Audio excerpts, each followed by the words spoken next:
Vous avez enfin franchi le pas. Après des décennies passées à partager votre lit avec quelqu'un qui est devenu un étranger, après des années de silence plus lourd que n'importe quelle dispute, après avoir fait semblant sur les photos de famille et vous être réveillé chaque jour sans rien ressentir, vous avez demandé le divorce. Et savez-vous ce que personne ne vous a dit? Que la liberté après 60 ans peut faire plus mal que toutes ces années de mariage mort. Cela semble être un paradoxe cruel, n'est-ce pas? Comment quelque chose que vous avez tant attendu, dont vous avez rêvé pendant vos nuits d'insomnie, que vous avez répété 1000 fois dans votre tête, comment cette libération peut-elle faire plus mal que l'emprisonnement? Mais c'est exactement ce qui se passe, et ce n'est pas une faiblesse de votre part, ce n'est pas un manque de courage. Freud appellerait cela un deuil pathologique, lorsque vous ne pleurez pas seulement la personne que vous avez perdue, mais aussi celle que vous êtes devenue à ses côtés. Car voici la vérité que personne n'ose dire.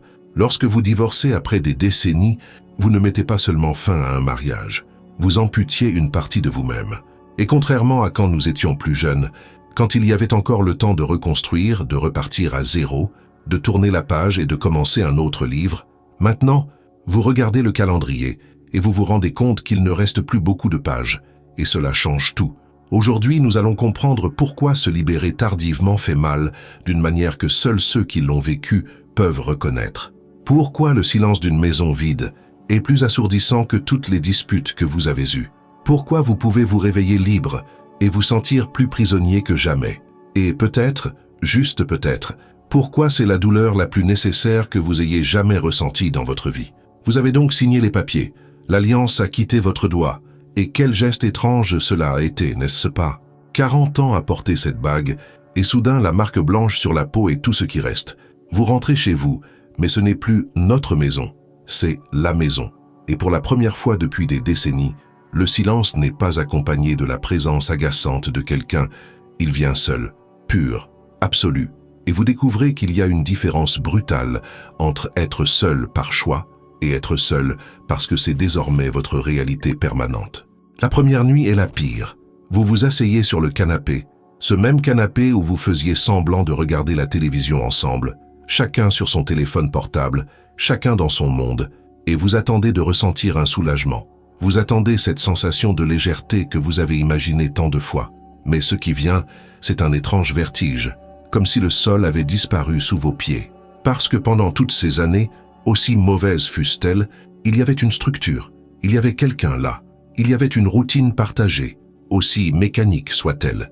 Et maintenant, vous avez toute la liberté du monde et vous ne savez pas quoi en faire. Vous prenez la télécommande et vous ne savez pas quoi regarder, parce que vous ne choisissiez jamais seul, ou vous choisissiez toujours en pensant « il va se plaindre de ça » ou « elle déteste ce genre de programme ».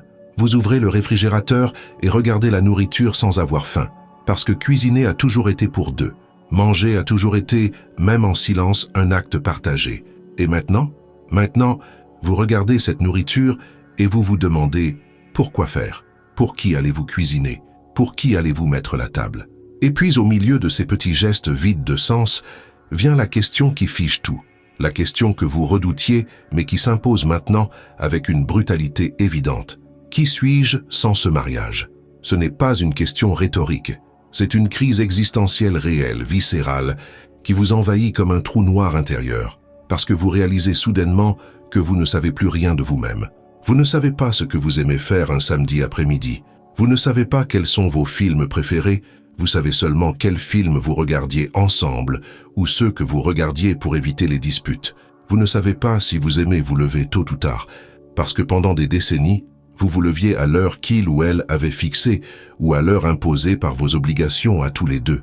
Freud disait que nous construisons notre identité à travers nos relations, que nous n'existons pas dans le vide, nous existons toujours par rapport à quelqu'un, à quelque chose. Et quand vous passez 30, 40 ans à être le mari d'eux, la femme d'eux, à être la moitié d'un couple, à faire partie d'une unité, quand vous passez des décennies à répondre « nous » au lieu de « je », quelque chose se passe au fond de votre psyché. Vous ne vous en rendez pas compte pendant que cela se produit, mais petit à petit, imperceptiblement, vous cessez d'être un individu à part entière et devenez une moitié fonctionnelle de quelque chose de plus grand. Et quand ce quelque chose de plus grand se dissout, vous ne redevenez pas entier. Vous restez à moitié, vous restez incomplet. Vous êtes comme ces jumeaux siamois qui sont séparés dans leur vieillesse, techniquement libre, mais avec une cicatrice géante, là où se trouvait auparavant une autre personne. Et la cicatrice fait mal. Elle fait plus mal que la vie partagée ne faisait mal. Parce qu'au moins, quand vous étiez ensemble, il y avait quelque chose qui remplissait cet espace. Maintenant, il n'y a plus que le vide. Et le vide occupe beaucoup plus d'espace que vous ne l'imaginiez. Le amour qui existait avant ce mariage, cette personne de 25-30 ans, pleine de ses propres rêves, de désirs spécifiques, d'une personnalité définie, cette personne est morte il y a longtemps, et vous n'avez même pas remarqué l'enterrement, parce que cela s'est passé trop lentement, parce que vous étiez trop occupé à vivre, à travailler, à élever vos enfants, à payer vos factures, à sauver les apparences. Et maintenant que vous avez le temps de regarder à l'intérieur de vous-même, vous ne trouvez personne à la maison. Ce qui fait mal alors, ce n'est pas seulement l'absence de l'autre, c'est la découverte terrifiante que vous êtes également absent, que lorsque vous vous regardez dans le miroir, vous ne reconnaissez pas la personne qui s'y trouve. Ce visage vieilli, marqué par des années de fatigue et de résignation, vous regarde comme un étranger. Quand on vous demande « qu'aimez-vous faire ?», vous réalisez que vous ne le savez plus, parce que tout ce que vous faisiez était en fonction du mariage, de la routine conjugale, des engagements partagés. Et maintenant que tout cela n'existe plus, que reste-t-il ? C'est comme se réveiller d'une anesthésie qui a duré des décennies et se rendre compte que pendant tout ce temps, vous ne viviez pas, vous fonctionniez. Pire encore, vous fonctionniez si bien dans ce rôle, dans cet engrenage, que vous avez oublié qu'il y avait autre chose au-delà. Vous avez oublié que vous étiez plus que cela, ou du moins que vous l'étiez autrefois. Et c'est là que la panique s'installe. Parce que la liberté à 65 ans n'est pas la même chose que la liberté à 30 ans. À 30 ans, la liberté est une possibilité infinie. C'est un horizon ouvert, plein de chemins à explorer. À 65 ans, la liberté est un vide effrayant. C'est un immense désert, et vous n'avez plus l'énergie ni le temps de le traverser, parce que vous n'avez plus des décennies devant vous pour découvrir qui vous êtes. Vous avez des années, peut-être peu. Et chaque jour qui passe libre est aussi un jour de moins pour apprendre à vivre avec cette liberté. Le divorce tardif n'est pas une séparation, c'est une amputation psychique. Vous ne vous débarrassez pas de quelqu'un, vous perdez une partie de vous-même. Et contrairement à une opération chirurgicale où vous savez que cela va faire mal, mais que cela va cicatriser, ici, vous ne savez pas si cela va cicatriser à temps. Si vous aurez assez de temps pour reconstruire une nouvelle identité, pour redevenir entier avant qu'il ne soit trop tard. Et cette incertitude, ce vide-là où devrait se trouver un moi clair et défini, est le premier prix émotionnel que vous payez.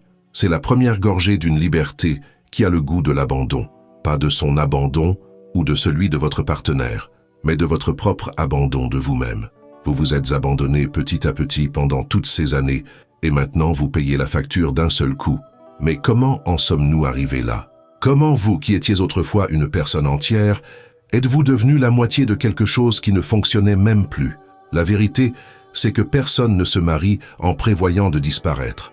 Personne ne passe une alliance au doigt en pensant « à partir d'aujourd'hui, je vais cesser d'être moi-même petit à petit, cellule par cellule, jusqu'à ce qu'il ne reste plus rien. » Mais c'est exactement ce qui se passe. Et cela se passe si lentement, si silencieusement, que lorsque vous vous en rendez compte, vous êtes déjà devenu une pierre.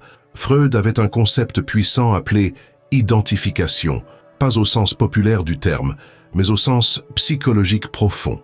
C'est le processus par lequel nous incorporons les caractéristiques d'une autre personne dans notre propre personnalité. C'est comme si, petit à petit, des morceaux de l'autre se collaient à vous, fusionnaient avec vous, jusqu'à ce que vous ne sachiez plus où vous finissez et où l'autre commence. Au cours des premières années de mariage, cela semble même romantique. Vous commencez à aimer le café qu'il aime. Elle commence à regarder les films que vous regardez. Vous créez des blagues internes, des références communes, un univers particulier à vous deux. Et c'est magnifique, c'est une véritable connexion. Mais lorsque cela s'étend sur 30, 40 ans, lorsque cela devient la seule façon d'exister, lorsque vous cessez de faire des choix individuels parce que nous avons toujours fait ainsi, alors l'identification se transforme en fossilisation. Vous cessez de vous demander « qu'est-ce que je veux manger ?» et vous commencez à vous demander automatiquement « qu'est-ce qu'on va manger ?» Vous cessez de planifier « qu'est-ce que je veux faire ce week-end ?» et vous partez du principe que le week-end est consacré à la famille, à la routine, à ce qui a toujours été fait. Vos envies individuelles ne disparaissent pas d'un coup, elles sont simplement reportées. Je le ferai plus tard, quand les enfants seront grands, quand il prendra sa retraite, quand j'aurai le temps. Mais on n'a jamais le temps. Et le plus tard n'arrive jamais. Et quand vous vous en rendez compte, des décennies ont passé. Et ces envies que vous avez reportées, ces rêves que vous avez mis de côté, ils ne sont plus là à vous attendre. Ils ont disparu. Ils se sont évaporés. Parce qu'un désir qui n'est jamais nourri finit par mourir de faim. Et le pire, c'est que personne ne vous y a obligé. Il n'y a eu ni violence, ni contrainte. Tout s'est fait si naturellement, si progressivement, si, comme ça marche dans un mariage, que vous n'avez même pas remarqué que cela disparaissait. Freud dirait que vos mécanismes de défense fonctionnaient en silence. Cette partie de votre esprit qui vous protège des douleurs trop grandes, qui anesthésie ce qui serait insupportable à affronter. Parce que si vous vous arrêtiez vers 45 ans et que vous regardiez vraiment à l'intérieur de vous-même, vous verriez peut-être quelque chose d'effrayant, que vous ne saviez plus qui vous étiez, mais vous ne vous êtes pas arrêté, parce que s'arrêter signifierait affronter, et affronter signifierait peut-être devoir changer, devoir mettre fin. Et à 45 ans, à 50 ans, avec des enfants déjà grands, une vie entière construite, tout le monde vous voyant comme le couple parfait, ou du moins le couple qui dure, à 45 ans, à 50 ans, vous n'avez pas le courage. Alors vous faites semblant. Vous dites que tout va bien. Vous faites semblant que c'est comme ça, que le mariage c'est ça, que l'amour mûr, c'est une compagnie silencieuse. Et les années passent. Et vous et votre partenaire devenez deux pièces d'un même meuble. Vous n'êtes plus liés par l'amour mais par l'habitude, par la forme. Parce que vous êtes restés si longtemps là, dans cette position, que vous portez désormais la marque l'un de l'autre, comme deux vieux livres dans une bibliothèque étroite, qui sont restés si longtemps côte à côte que leurs dos se sont moulés l'un à l'autre. Et quand vous retirez l'un de ces livres de l'étagère après 40 ans, le dos est déformé. La forme n'est plus la bonne. Il ne peut plus tenir debout tout seul, parce qu'il a été conçu pour être comprimé, pour être soutenu, pour exister toujours par rapport à l'autre livre à côté. C'est ce que révèle un divorce tardif, que vous n'êtes plus une personne entière qui était dans un mauvais mariage. Vous êtes une personne qui a été moulée, déformée, fossilisée par ce mariage. Et maintenant que le mariage est terminé, vous essayez de vous souvenir de votre forme d'origine, et vous découvrez qu'elle n'existe plus, qu'elle n'existera peut-être plus jamais, car l'identité n'est pas quelque chose que l'on met dans une boîte et que l'on range. L'identité est quelque chose que l'on exerce tous les jours, et si vous avez passé 40 ans sans exercer la vôtre, elle s'est atrophiée, comme un muscle qui n'a jamais été utilisé. Et maintenant, vous essayez de marcher avec des jambes qui ont oublié comment bouger toutes seules. Et alors vous commencez à comprendre pourquoi la liberté fait si mal. Parce que la liberté exige un « moi » suffisamment fort pour faire des choix, pour avoir des envies, pour exister sans avoir besoin de quelqu'un à vos côtés qui vous dise quoi faire, où aller, comment être. Et ce « moi », vous l'avez perdu il y a longtemps. Et maintenant vous devez le retrouver, ou en construire un nouveau à partir de zéro, à un âge où chaque cellule de votre corps vous crie qu'il est trop tard. Mais la fossilisation n'est pas la seule chose que vous avez perdue, parce que lorsque vous regardez autour de vous, lorsque vous commencez à faire le véritable inventaire de ce que le divorce a emporté, vous découvrez que les pertes sont bien plus importantes que vous ne l'imaginiez. Et quand vous comprenez enfin que vous vous êtes perdu vous-même, vous commencez à faire l'inventaire. Pas des choses évidentes que tout le monde voit, la maison divisée, le compte bancaire séparé, les meubles qui ont disparu. Ces pertes sont concrètes, elles ont un prix, elles ont un nom. Mais les véritables pertes d'un divorce tardif sont invisibles. Ce sont des fantômes qui apparaissent dans les moments les plus banals et vous rappellent tout ce qui est mort avec ce mariage. La première perte invisible est la routine. Et avant que vous ne pensiez « mais la routine était horrible, mécanique, morte ». Oui, elle était tout cela, mais c'était votre routine, c'était ce qui structurait vos journées. Vous saviez qu'à 7 heures du matin, le café serait prêt, que le jeudi vous faisiez les courses du mois, que le dimanche après-midi, même sans vous parler, vous seriez là, partageant le même espace, respirant le même air. Et maintenant, vous devez inventer une nouvelle routine à partir de zéro, à un âge où créer de nouvelles habitudes semble impossible. À un âge où vous ne vouliez que de la prévisibilité, le confort du connu, mais le connu a disparu. Et alors, vous réalisez que vous avez perdu plus que des horaires. Vous avez perdu votre rôle social. Parce que pendant 40 ans, vous avez été le couple. Vous arriviez aux fêtes de famille et étiez traité comme une unité. Les invitations étaient toujours pour vous deux. Les conversations vous concernaient tous les deux. Et maintenant, vous êtes un peu étranger dans vos propres événements familiaux. Les gens ne savent pas comment vous traiter. Ils vous regardent avec pitié ou avec malaise. Les invitations diminuent parce que « Oh, il n'y aura que vous, ça va être bizarre ». Et vous qui, pendant des années, vous êtes plein d'avoir à assister à ces réunions ennuyeuses, vous vous surprenez maintenant à vouloir désespérément être invité. Parce qu'au moins là-bas, vous aviez votre place, vous aviez un rôle, vous faisiez partie de quelque chose, vous avez également perdu vos enfants comme médiateurs. Parce que quand les enfants étaient petits, vous aviez encore des sujets de conversation. L'école, les décisions concernant leur éducation, les préoccupations communes. Et quand les enfants ont grandi, ils sont devenus le pont entre vous deux. Ils sont devenus le sujet de conversation quand il n'y avait plus rien d'autre à dire. Ils sont devenus l'excuse pour rester ensemble, pour les enfants, pour la famille. Et maintenant que vous avez divorcé, les enfants ne savent pas de quel côté se ranger. Ils ne savent pas comment gérer deux parents séparés à un âge avancé. Ils ne savent pas s'ils doivent préparer 2 déjeuners le dimanche, 2 dîners de Noël. Et vous voyez dans leurs yeux quelque chose qui fait plus mal que n'importe quel jugement, la fatigue. La fatigue d'avoir à gérer la séparation de leurs parents alors qu'ils ont eux-mêmes déjà leur propre famille, leurs propres problèmes. Mais la perte la plus cruelle est peut-être celle que Freud appellerait la perte du nous fantasmé. Car il y a le nous réel, ce mariage mort, silencieux, où vous étiez des étrangers partageant le même toit. Mais il y a aussi le nous que vous avez fantasmé pendant toutes ces années. Le nous que vous croyiez pouvoir encore être un jour. Le fantasme que vous alliez prendre votre retraite et enfin voyager ensemble, enfin avoir du temps l'un pour l'autre, enfin vous retrouver. Le fantasme que votre vieillesse serait différente, qu'elle serait une véritable complicité, un amour mûr, qu'elle justifierait toutes ces mauvaises années. Et quand vous signez le divorce à 65 ans, à 70 ans, vous ne tuez pas seulement le présent, vous tuez ce futur imaginaire. Vous admettez que ce nous meilleur n'existera jamais, que vous avez gaspillé des décennies à attendre une transformation qui n'est jamais venue. Et pire encore, que vous allez maintenant vieillir seul, que les rides vont apparaître et qu'il n'y aura personne pour vous dire « tu es toujours belle à mes yeux », que les maladies vont arriver et qu'il n'y aura personne pour vous tenir la main dans la salle d'attente, que peut-être, probablement, vous mourrez seul.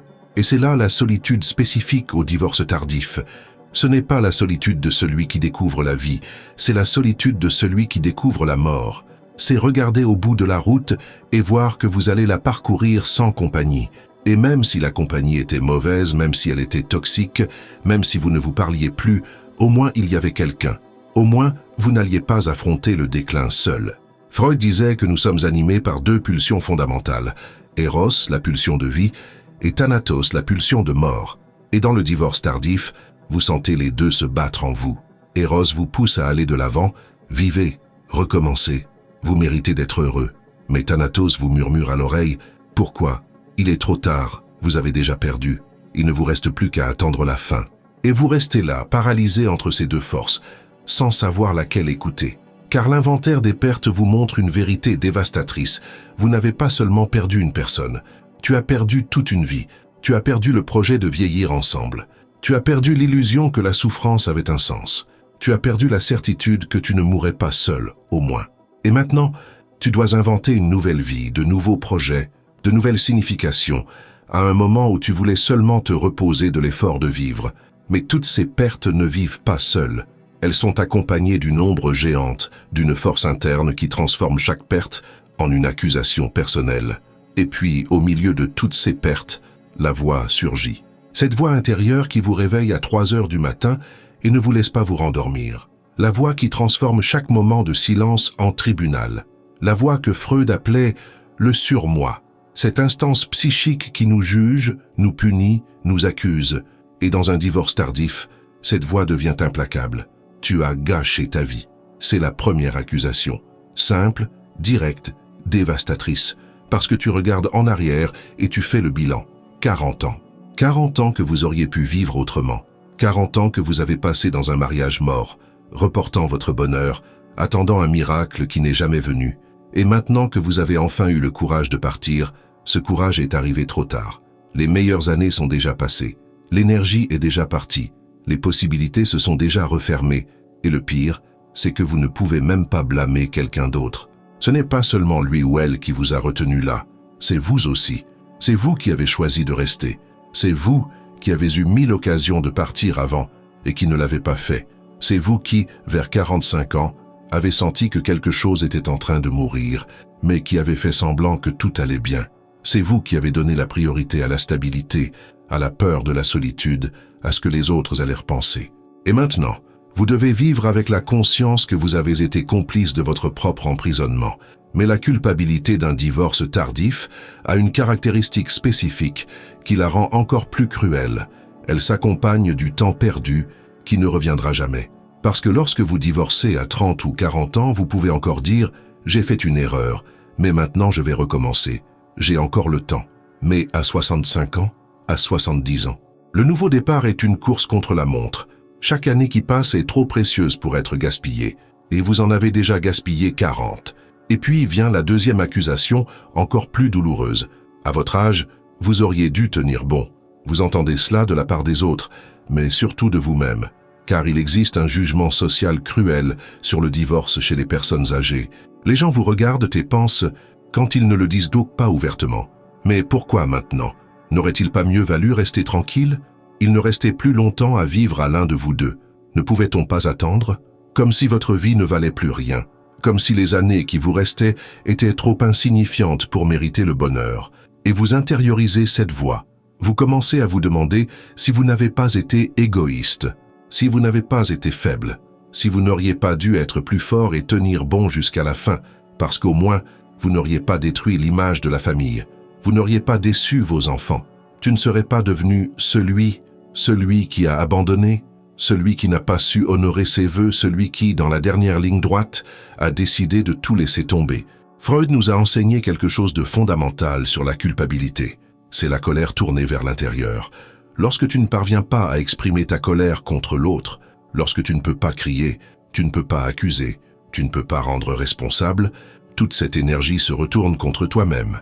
Et dans le cas d'un divorce tardif, cela s'intensifie, parce que vous ressentez de la colère envers lui ou elle pour vous avoir fait perdre 40 ans. Mais vous ressentez également de la colère envers vous-même pour avoir laissé faire cela. Et ces deux colères se mélangent en une culpabilité paralysante qui vous ronge de l'intérieur. C'est ce que Freud appelait la mélancolie. Contrairement au deuil sain, où vous pleurez la perte et vous vous remettez peu à peu, dans la mélancolie, la perte s'installe en vous et devient partie intégrante de votre identité. Vous ne parvenez pas à vous séparer de ce que vous avez perdu. Vous n'arrivez pas à faire le deuil. Et vous commencez à vous définir par le manque, par l'erreur, par le temps perdu. Vous n'êtes plus une personne qui est en train de divorcer. Vous êtes celui qui a gâché toute sa vie dans un mariage mort. Et il y a un autre aspect de cette culpabilité qui est particulièrement cruel pour ceux qui divorcent tardivement. La culpabilité d'avoir vieilli aux côtés de quelqu'un que vous n'aimiez plus. Parce que vous vous regardez dans le miroir et vous voyez les rides, les cheveux blancs, le corps fatigué, et vous vous souvenez que tout cela s'est produit aux côtés de quelqu'un qui vous rendait malheureux. Vous avez donné vos meilleures années, mais aussi vos dernières belles années, à quelqu'un qui ne les méritait pas.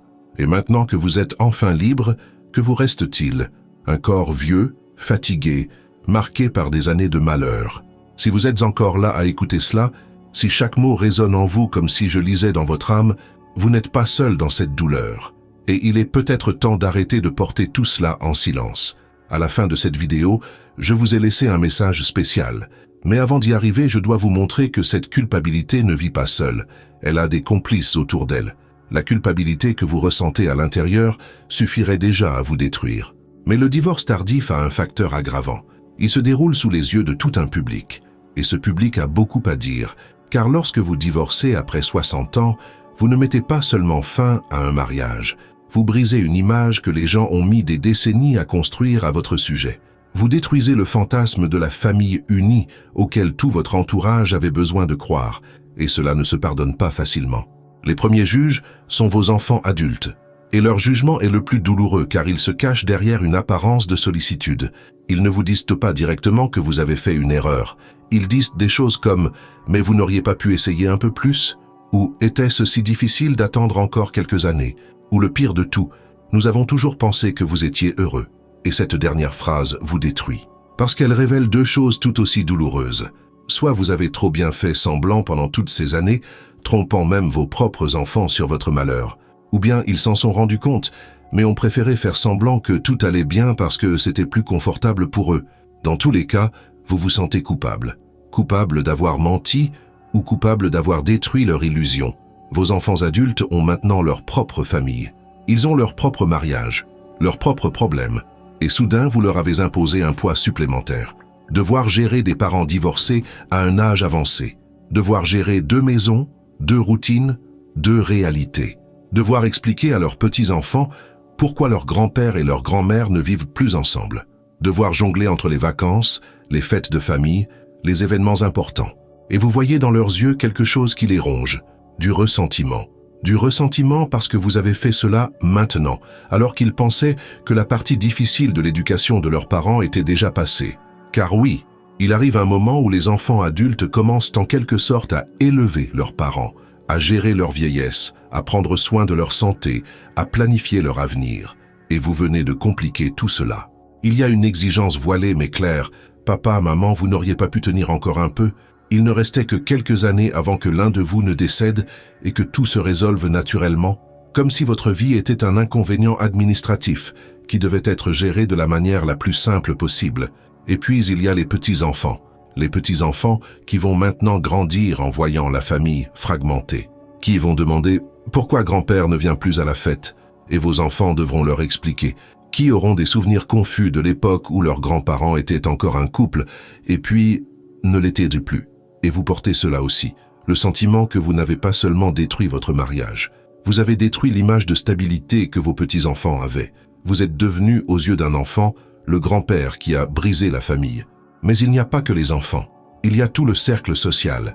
Ce sont les amis du couple, ceux avec qui vous dîniez depuis des décennies, ceux qui sont aussi dans des mariages vieux et fatigués. Et votre divorce leur fait peur, parce que si vous avez réussi à partir, peut-être qu'eux aussi peuvent le faire, et c'est menaçant. Alors ils s'éloignent, ou pire, ils commencent à prendre parti. Ça, j'ai toujours su qu'il était difficile, ou elle a toujours été très exigeante, comme s'ils avaient besoin de trouver un coupable pour justifier pourquoi votre mariage a pris fin et que le leur tient toujours. Et puis il y a le regard social plus large, celui qui vient des voisins, des connaissances, des gens de l'église ou du club, un regard qui mêle pitié et jugement. De la pitié parce que le pauvre, il a divorcé vieux, il va mourir seul. De jugement parce que à son âge, il devrait avoir plus de bon sens. C'est comme s'il existait une règle non écrite. Après 60 ans, vous perdez le droit de rechercher le bonheur. Vous n'avez plus que le droit de sauver les apparences jusqu'à la fin. Freud comprenait bien comment nous intériorisons ces jugements extérieurs. Le surmoi n'est pas seulement notre conscience morale, c'est aussi la voix de la société en nous. Ce sont toutes ces exigences, ces regards, ces phrases que nous entendons tout au long de notre vie et qui font partie de notre propre pensée. Et dans le cas d'un divorce tardif, le poids de ces voix est brutal. Parce que vous ne luttez pas seulement contre votre propre culpabilité, vous luttez contre le jugement collectif de tout votre entourage. Et le pire, c'est qu'une partie de vous est d'accord avec eux. Une partie de vous pense vraiment que c'était de l'égoïsme, que c'était de la faiblesse, que vous auriez dû tenir bon, parce que pendant 60-70 ans, on vous a appris que le mariage est pour toujours, qu'on n'abandonne pas, que la famille est sacrée. Et maintenant, vous avez enfreint toutes ces règles. Et même si, rationnellement, vous savez que vous étiez malheureux, que vous aviez le droit de partir, que votre vie compte, émotionnellement, vous vous sentez comme un traître à votre famille, un traître aux valeurs qui vous ont été enseignées, un traître à vous-même, parce que vous avez promis un jour que ce serait pour toujours et que vous n'avez pas réussi à tenir votre promesse. Et au milieu de ce tribunal invisible, au milieu de toutes ces accusations externes et internes, une douleur encore plus grande t'attend. Une douleur qui a un nom et un prénom. Le temps perdu, le temps qui ne revient jamais. Et c'est peut-être la tyrannie la plus cruelle de toutes. Et maintenant, nous arrivons au point le plus douloureux de tous, celui auquel tu évites de penser, mais qui te réveille au milieu de la nuit en sueur, celui qui est à l'origine de toute la culpabilité, de toutes les pertes, de tous les jugements, la vérité que vous ne voulez pas affronter, mais qui crie en vous, le temps perdu ne revient jamais. Et si j'avais divorcé à 40 ans, cette question vous hante, parce que vous connaissez la réponse. Vous savez qu'à 40 ans, vous auriez encore de l'énergie, vous auriez encore de réelles possibilités de reconstruire votre vie, vous auriez encore de l'attrait à offrir, vous auriez encore des décennies devant vous, vous auriez encore la chance de rencontrer quelqu'un et de vivre un véritable amour avant de vieillir. À 40 ans, un nouveau départ serait une aventure. À 65 ans, un nouveau départ est une course contre la mort. Et tu fais le calcul mentalement comme si c'était possible. 25 ans. 25 ans que tu aurais pu vivre libre. 25 ans pendant lesquels tu aurais pu voyager seul, rencontrer des gens, te découvrir, te permettre de faire des erreurs et de réussir. 25 ans qui ont été engloutis par un mariage qui était mort depuis longtemps, mais que tu as insisté pour maintenir artificiellement en vie. Freud parlait du travail de deuil, ce processus psychique nécessaire où l'on accepte la perte, où l'on pleure et où l'on parvient peu à peu à se détacher de l'objet perdu pour investir son énergie dans de nouvelles choses. Mais il savait aussi qu'il existe un type de deuil qui est presque impossible à élaborer, le deuil de ce qui n'a jamais été, de ce qui aurait pu être. Il est plus difficile de pleurer ce que vous n'avez jamais eu que ce que vous avez perdu. Et le divorce tardif vous oblige à faire ce deuil impossible. Vous devez pleurer les 40 années que vous avez gâchées. Vous devez pleurer la version de vous-même qui aurait pu exister si vous aviez eu le courage auparavant.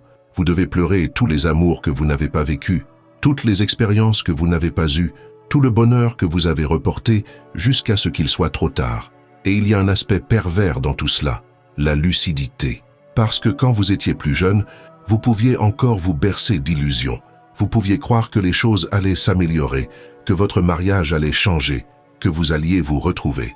Mais maintenant, à 65 ou 70 ans, vous avez la cruelle sagesse de la vieillesse.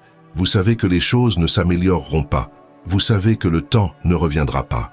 Vous savez que ces années sont perdues à jamais et qu'aucun regret, aucune larme, aucune décision courageuse ne pourra vous les rendre. Et cela vous paralyse, parce que vous regardez devant vous et voyez si peu de temps qu'il vous reste. 10 ans, peut-être 15 si vous avez de la chance. Et vous regardez derrière vous et voyez 40 années gâchées. Et le calcul est brutal. Vous avez perdu beaucoup plus que ce qu'il vous reste. Et cette prise de conscience vous étouffe. Une peur particulière surgit à ce moment-là. Une peur que vous pouvez à peine verbaliser, mais qui est toujours là, vous murmurant « vous allez mourir seul ». Pas seul dans le sens où vous n'avez pas d'enfants ou de petits-enfants, mais seul dans le sens profond du terme, sans personne qui vous connaisse vraiment, sans personne qui ait été témoin de votre vie, sans personne pour vous tenir la main lorsque la fin arrivera. Car lorsque vous vieillissez avec quelqu'un, même dans un mariage malheureux, vous devenez les témoins l'un de l'autre. Vous connaissez les opérations, les maladies, les peurs nocturnes. Et il y a une solidarité silencieuse dans tout cela. Vous ne vous aimez peut-être pas, mais vous vous connaissez. Et à l'heure de la mort, peut-être que cette connaissance suffit. C'est peut-être ce dont vous avez besoin. Quelqu'un qui sait simplement qui vous étiez. Mais maintenant, vous avez tout gâché. Et la perspective de vieillir seul, de tomber malade seul, de dépérir seul, est terrifiante. Et vous vous demandez si cela en valait la peine, si ces quelques années de liberté, ces quelques années fatigantes, confuses, solitaires, valent vraiment la sécurité que vous aviez avant. La sécurité de savoir qu'au moins, vous ne mourriez pas abandonné. Et voici la tyrannie ultime du temps. Il vous montre que chaque choix est aussi une perte, que lorsque vous avez choisi de rester marié pendant 40 ans, vous avez perdu votre liberté. Et maintenant que vous avez choisi la liberté, vous avez perdu la sécurité. Et vous n'avez pas assez de temps pour récupérer l'une ou l'autre. Freud disait que nous sommes mus par le principe de plaisir, mais gouvernés par le principe de réalité. Et la réalité du divorce tardif est la suivante. Vous êtes libre, mais vous êtes vieux. Vous êtes libre, mais vous êtes fatigué. Vous êtes libre, mais vous manquez de temps. Et aucune quantité de courage, de thérapie ou d'auto-assistance ne changera cette équation fondamentale. Le temps qui s'est écoulé ne reviendra pas, et le temps qui reste est court. Mais il y a quelque chose dans toute cette douleur que vous n'avez pas encore vu. Quelque chose qui change tout. Quelque chose que Freud pressentait, et qui pourrait être la seule chose qui vous sauve maintenant. Car la vérité que personne ne vous dit, c'est que si toute cette douleur vous détruit de l'intérieur, c'est parce que vous êtes encore en vie. Et être en vie, même si c'est douloureux, même si c'est effrayant, c'est toujours mieux que d'être mort à l'intérieur. Vous avez passé 40 ans mort. Vous fonctionniez, oui. Vous respiriez, oui. Mais vous étiez mort là où ça compte. Mort dans votre capacité à ressentir, à vouloir, à choisir. Et le divorce, aussi douloureux soit-il, t'a rendu quelque chose dont tu avais oublié l'existence. La capacité de ressentir quelque chose de vrai. Freud parlait de la pulsion de vie, Eros. Cette force en nous qui veut grandir, qui veut s'étendre, qui veut créer des liens et expérimenter de nouvelles choses. Et il savait que cette pulsion n'a pas de date d'expiration. Elle ne regarde pas votre carte d'identité et ne dit pas « Ah, vous avez 70 ans, vous n'avez plus le droit d'être heureux ». Non. La pulsion de vie est en vous jusqu'à votre dernier souffle. Et le fait que vous ayez eu le courage de divorcer, même tardivement, même avec peur, même sans savoir ce qui va suivre, prouve qu'Eros est toujours vivant en vous. Et oui, vous avez perdu du temps. Vous avez perdu de nombreuses années. Mais il y a une différence énorme entre perdre 40 ans et perdre 50 ans. Entre perdre 40 ans et tout perdre. Parce que si vous étiez resté, si vous aviez tenu bon, comme tout le monde le voulait, vous seriez mort sans avoir jamais vraiment vécu. Vous seriez mort en étant la moitié de quelque chose, au lieu d'être vous-même. Et cela, oui, cela aurait été une véritable tragédie. La libération n'est pas un événement, c'est un processus. Et c'est un processus lent, douloureux, confus. Vous ne vous réveillerez pas demain en sachant qui vous êtes. Vous ne vous réveillerez pas dans un mois en vous sentant à nouveau entier. Mais chaque jour, par de petits gestes, vous ferez quelque chose de révolutionnaire. Vous vous choisirez. Quand vous vous réveillez et décidez ce que vous allez manger au petit déjeuner, sans penser à ce que l'autre aurait voulu, vous vous choisissez. Quand vous regardez un film que vous avez toujours voulu voir, mais que vous n'avez jamais vu parce que il détestait ce genre de choses, vous vous choisissez. Quand vous pleurez au milieu du salon, parce que tout est trop difficile, mais que le lendemain vous vous levez et essayez à nouveau, vous vous choisissez. Et Freud vous dirait quelque chose d'important à propos de cette douleur que vous ressentez. Il vous dirait que la mélancolie, cette profonde tristesse, cette culpabilité paralysante, ne survient que lorsque vous n'arrivez pas à accepter la perte, quand vous restez coincé dans ce qui aurait pu être, dans ce qui aurait dû être. Mais quand vous acceptez, quand vous regardez les choses en face et dites « Oui, j'ai perdu 40 ans, oui, j'aurais dû partir plus tôt, oui, le temps ne revient pas », quand vous acceptez vraiment cela, la mélancolie peut se transformer en deuil. Et le deuil a une fin. Le deuil vous permet d'aller de l'avant. Vous ne récupérerez pas les années perdues. Jamais. Mais vous pouvez les honorer en n'en perdant plus aucune. Parce que chaque jour que vous vivez maintenant en pleine conscience, en étant présent, en faisant de vrais choix, chacun de ces jours vaut 10 de ces années d'automatisme, d'engourdissement, de mort en vie. Et quant à la solitude, à cette peur de mourir seul, il y a là aussi une vérité libératrice. Vous avez toujours été seul, même quand vous étiez marié, même quand vous partagiez votre lit avec quelqu'un, parce que la solitude n'est pas l'absence physique de personne.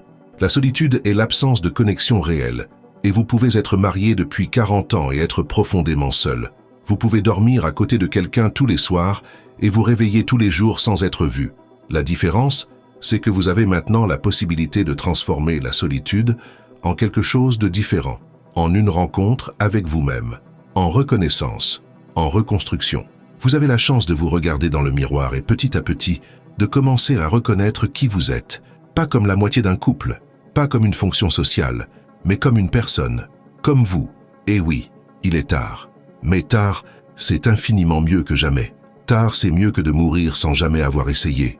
Tard, c'est le courage de regarder le temps qu'il vous reste, aussi peu soit-il, et de dire « ceci m'appartient, et je vais le vivre à ma façon ». Alors si vous écoutez cela en ce moment, et que vous vous reconnaissez dans chaque mot, j'ai une question à vous poser. Et si la douleur que vous ressentez n'était pas une erreur, mais le premier signe que vous êtes enfin vraiment vivant? Et si cette liberté effrayante était exactement ce que votre âme réclamait depuis des décennies? Laissez votre réponse dans les commentaires. Dites-moi, à quel moment avez-vous réalisé que vous aviez perdu trop de temps? Et qu'avez-vous fait, ou allez-vous faire, avec cette prise de conscience? Et écoutez bien, vous n'avez pas à porter cette douleur tout seul. Vous n'avez pas à tout reconstruire sans aide. Vous n'avez pas besoin de comprendre seul pourquoi cela fait si mal et comment aller de l'avant. Cette chaîne existe précisément pour cela, pour vous aider à traduire cette douleur en compréhension, pour vous accompagner dans ce voyage de redécouverte de vous-même. N'oubliez pas, vivre en pleine conscience est un choix. Éveillez votre esprit, affrontez vos désirs et éclairez votre ombre. Comptez sur moi dans ce voyage et continuez à suivre les prochaines vidéos de la chaîne.